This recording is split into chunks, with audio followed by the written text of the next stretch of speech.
Nó dùng cái trồng cái tí phong dứa không nó bé mà hỗ trợ đó bé hầu có tụi mình nhựa trong nè đã chỉ mua nó sẽ đợi nó ít tịnh chứ hỗ trợ cả hồn đi chứ nữa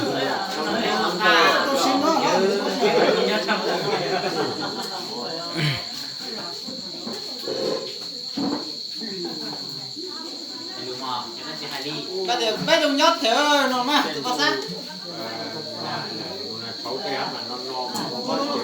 rồi bây giờ mình nhồi lấy cái chén thì chỉ có cái giá trên đầu rồi sẽ nói tỉnh sao thì chứ lấy được có tháp tôi mấy hôm rồi chỉ bỏ vô kia bé chỉ chơi chứ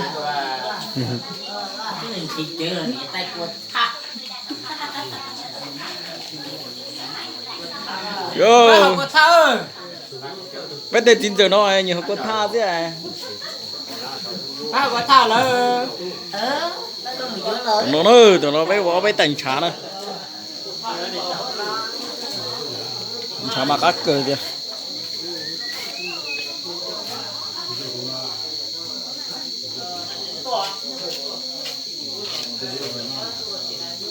phong tục tập quán của người dân là rất là đơn giản nhé các bạn nhé. Đây mổ một con lợn ở chỗ này hơi tối một tí, thừa lại một cái đùi thôi. Anh em đang chuẩn bị ăn cơm, bây giờ cũng tối rồi, vào 8 giờ tối nhé. Đang làm được 5 cái bát tiết canh rất là đỏ rồi, đỏ chót, trông rất là ngon luôn, rất là tươi nữa. Làm bơ dân tộc treo lung tung, treo khi nào khô khô rồi về xào với rau ăn thôi.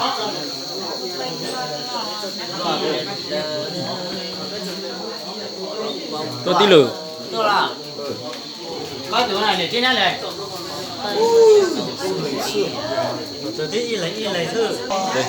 ở ngoài ăn rất là đơn giản, ngồi dạy một cái chiếu rồi ngồi lên. Đây là uống bằng bát thôi nhé.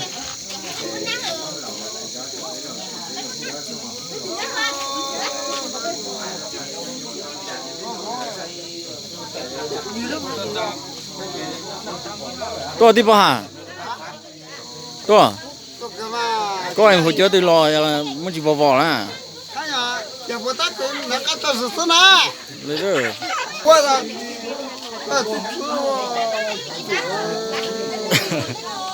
mình kia tổ à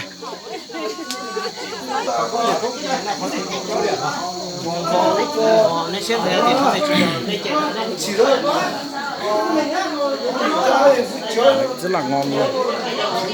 Có một món lòng này, một đĩa xào lợn xào, một đĩa luộc thôi, rất là đơn giản luôn. Có mấy chai rượu đặt ở dưới đất, tí rót vào bát nhé, uống bằng bát thôi nhé.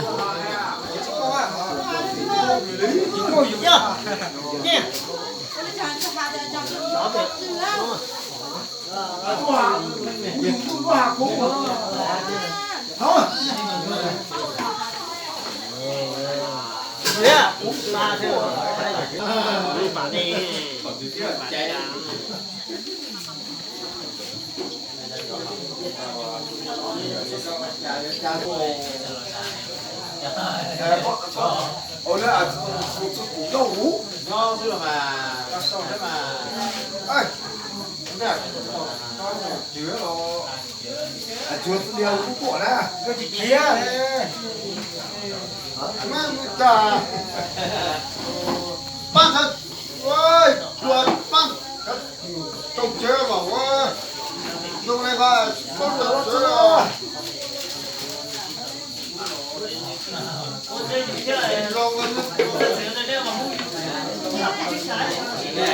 Đây rót rượu vào bát nhé.